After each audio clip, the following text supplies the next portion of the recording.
এবারে চুল খোলা অবস্থায় কোথাও যাবে নাকি?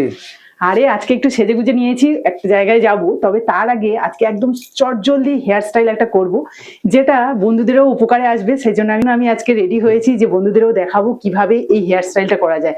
একদম শর্টকাট কিন্তু। তো দেখো, প্রথমে আমি চুলটা বেঁধে নিচ্ছি কিভাবে, আর একবারেই কিন্তু কাজটা মিটে যাবে। ভালোভাবে বলছো খুব। একদম দেখা যাক, নতুন হেয়ার স্টাইল বলছো না? একদম।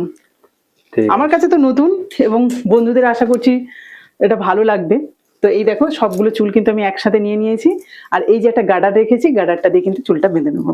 এই যে, আচ্ছা, প্রথমে চুলটা ভালো করে বাঁধতে হবে। হ্যাঁ, এই যে একবার, এই যে দুবার বাঁধলাম, এবার আর একবার বাঁধবো, তবে এখান থেকে অর্ধেকটা চুল নিই। আচ্ছা, দ্বিতীয়বার অর্ধেকটা নিচ্ছ?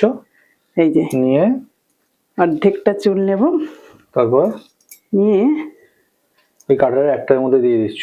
হ্যাঁ, আচ্ছা, এইভাবে নেব। ভালো বোঝা গেল, পুরোটা বের করতে হবে। ব্যাস, হয়ে গেল। এবারে এই যে অর্ধেকটা চুল রয়েছে সেটাকে এইভাবে নিয়ে আর এখানে একটা ক্লিপ দিয়ে দেবো, মাঝখানে ক্লিপ দিয়ে দিলে ব্যাস। ওই পাশে কি স্টাইল হলো? এবার স্টাইলটা কেমন লাগছে? একদম অন্যরকম লাগছে। ক্লিপটা দেখা যাচ্ছে কি না? তাহলে বন্ধুরা বুঝতেই পারলে যে কত সহজে এইভাবে চুলটা বাঁধা যায়। আর এই শীতের সময় এরকম ভাবে হেয়ার স্টাইল করে যেখানে সেখানে ঘুরতে যেতে পারো। তবে আমাকে আজকে কেমন লাগছে অবশ্যই কিন্তু কমেন্টে জানিও। টাটা।